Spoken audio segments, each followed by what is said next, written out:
You are welcome to LFN What's Your Say? The #1 listening show where we discuss real issues with real people like you. We are still featuring R. Kelly. Real name Robert Sylvester Kelly. Also known as the RnB King. Just when we think the season of artists coming out to shun R. Kelly as a strategy to gain quick popularity is over, we hear that Tinashe Jorgensen has also made news expressing regret for a collaboration she did with R. Kelly and Chris Brown, and suggesting she is embarrassed by it. Tinashe could not help but make funny sounds of disgust when the reporter who was interviewing her mentioned R. Kelly and Chris Brown while referring to her song with the two great artists. Do you put in that category the songs you did with R. Kelly and Chris Brown? Oh, you think I wanted? Even though the song is still available on streaming sites, Tinashe was quick to state how she already put everything she did with the two artists out of her mind and adds that it was all so embarrassing. She adds a defense that she did this when she was so young right after she signed with the record label RCA, and didn't have so much choice to pick on who she sung with and who she didn't. At 20+ years of age and an adult, she claims she had no control over her life at that time, yet blaming R. Kelly for allegations made about him during his 20s as well. It's just so hard to understand why she is playing the double standards. Tinashe is not the first artist to deny R. Kelly ever since his legal ordeals escalated back in 2019. We have seen great artists such as Celine Dion and Lady Gaga drop very wonderful songs they did with him, and several other mediocre artists such as Nick Cannon and Chance the Rapper among others cast their own stones when they expressed regret for ever working with him. The common interest among these sons of Judas being fame, and indeed the world did get to know them right after making these rather selfish moves on the RnB King. So many people who knew nothing of them were asking, who are these people dropping R. Kelly? And like that, they cheaply hit the headlines and popular they became for all the wrong reasons. It's therefore no surprise that another mediocre artist would take to the media with the same negative talk about Robert, and express all kinds of regrets for ever doing a collaboration with him, knowing well this will go viral and make them famous like Tinashe has done. The weird truth about how all this happens is that when these young artists are seeking collaborations with the great ones, they really want it so badly that they would do anything to get it. But when it comes to condemning the same people that they once looked up to in search for greatness, they do it with no mercy whatsoever. They are quick to forget how important this was to them back then, and just like Peter denied Jesus 3 times before the sound of the cock, they too have denied R. Kelly only because he is currently dealing with legal troubles, and because they know that by doing this they will become even more known than they already are if they are known at all. When Jesus was all shining and at the peak of his ministry work, raising the dead, healing the sick, turning water into wine and performing all kinds of miracles, his disciples, including Judas who later sold him out and Peter who later denied him, were so close to him and enjoying the shine. This is comparable to R. Kelly at the peak of his career, making great hits and with every other artist seeking a collaboration with him.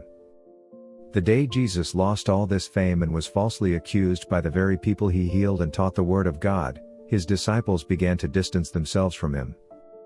When he was being hunted down, one of them sold him out in exchange for 30 pieces of silver, and like that he fell into the hands of the persecutors who decided he be crucified.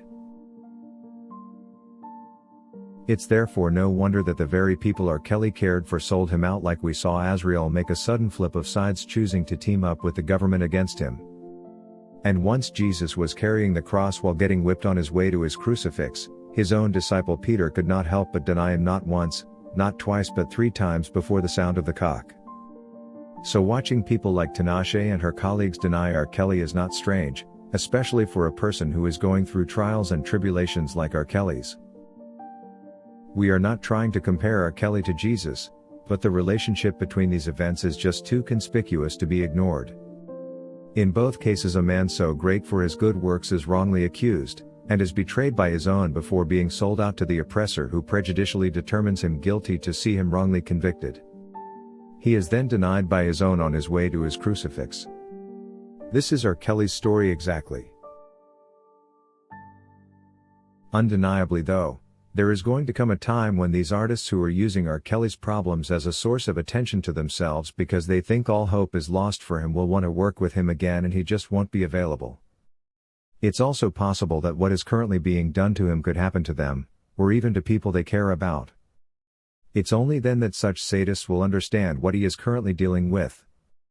We saw Snoop do a lot of talking on R. Kelly until he was given a scare of a lifetime himself by a woman who claims he abused her. I am sure he had to cough a huge sum of money to get her off his back, and he might have to pay forever to keep her mouth shut. Whatever is happening with R. Kelly may sound interesting only when it's not happening to you.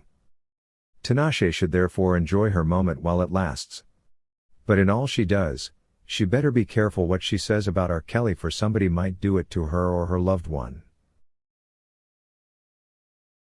According to Zach Mirza, there is no doubt that Tinashe badly wanted to work with R. Kelly, for it was every artist's dream to either do a collaboration with him, or to have a song written by him.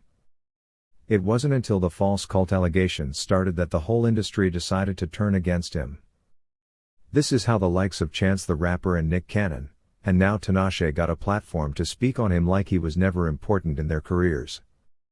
This is how ungrateful people can choose to be, and her actions are therefore no surprise. It's when you are at your lowest that you can learn who is for you and who isn't, and I am sure R. Kelly now knows better. According to Diary of a Music Freak, Tinashe is a woman so lost in her career, which is a big shame considering how she started. Once she got signed, it all went downhill. I also didn't feel her personality in this particular interview. I am not sure whether it's the questions that she was asked or being uncomfortable with the entire topic, but this ain't her. It's no surprise that people will always be ungrateful even if someone went out of their way to help them or become a part of their life. Tinashe is just being an ordinary human being doing the unforgivable, and that's betrayal of trust. I certainly do not know many people that would not act this way in such circumstances. While she now claims to be embarrassed for having worked with R. Kelly, we think these words would have made more sense coming from R. Kelly instead about Tinashe. If there is anyone who should have been embarrassed for working with the other, it's R. Kelly. This is probably the reason why it will become harder and harder going forward for upcoming artists to get collaborations with the big stars in the industry. We wait to see. If you wish to take part in a live interview discussing any of these topics, let us know by sending an email to sashalfnmedia@gmail.com for scheduling. Thank you for watching today's video, a production of LFN Media, giving you another perspective of issues at hand. We make it our business to keep you updated with the truth amidst the cloud of lies the media wants you to believe. It is therefore important to subscribe to this channel, hit the bell icon and allow all notifications so that you don't miss out whenever we publish a new video.